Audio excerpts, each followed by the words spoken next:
how do you see about this condition will be speeding up or hindering ASEAN+3 structural transition toward renewable energy? Definitely, it's going to accelerate the transition. I think people feel that this shock reminded them that energy transition is not only just for the environment, but also it's a macroeconomic resilience imperative, in the sense that if you want to remain resilient, if your economy wants to be able to grow despite all the shocks, you need to have a lot more resilience in terms of energy diversity. So I think it's going to accelerate. But this region also leads the world in terms of green technology. I think there is a lot more potential there. Okay, Mr. He. So I have a question about for Indonesia perspective. Like recently, Indonesia President Mr. Prabowo Subianto presented in front of the Parliament about the macro fiscal framework for next year.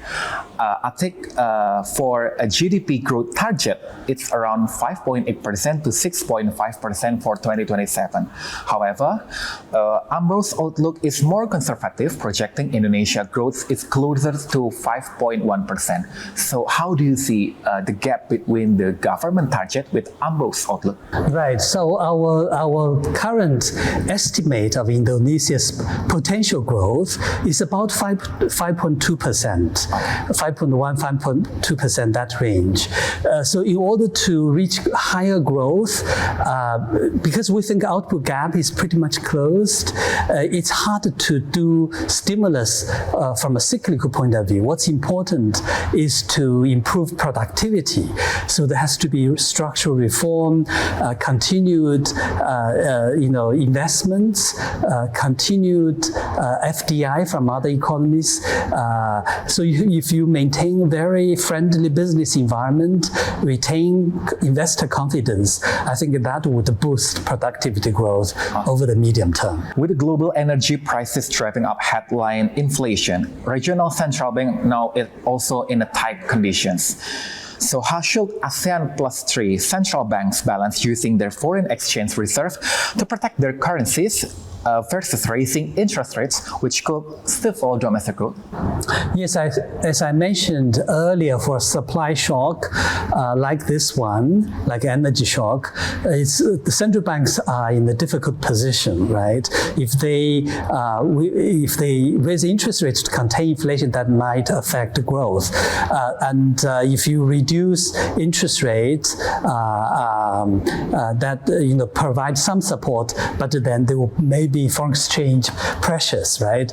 There are also limited foreign exchange reserves. In fact, I think it's really a balancing act. What is important is to have clarity in terms of policy objectives and very clear communication to explain to the investor community what you are trying to achieve.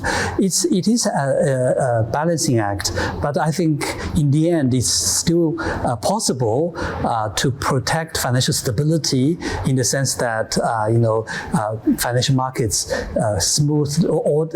remain orderly, but also to cushion the impact on growth and have monetary stability more broadly. Right? Okay, so the conclusion is we still have more space to grow higher.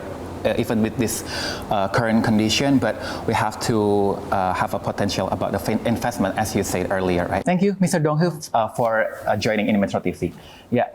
Pemirsa, tadi perbincangan kami bersama dengan Chief Economist dari ASEAN+3 Macroeconomic Research Office dari Mr. Dong He yang menyebutkan memang bahwa dalam kondisi ketidakpastian seperti ini memang menjadi salah satu hal tantangan besar bagi sejumlah kawasan negara di Asia Tenggara, termasuk dari ketiga negara tambahan yang memiliki berbagai indikator yang perlu diperhatikan, terutama dari krisis energi yang sedang saat ini masih berlangsung. Bahwa krisis energi ini masih diprediksikan bisa berpotensi berlangsung dalam jangka waktu yang lebih panjang.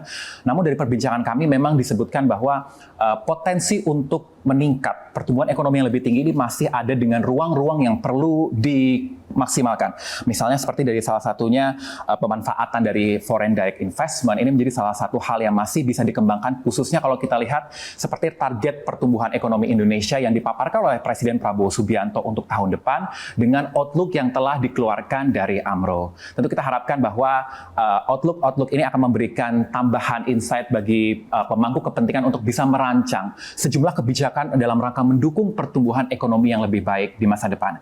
Dari Jakarta, Insan Suwardi, Ridwan Bima, MetroTV.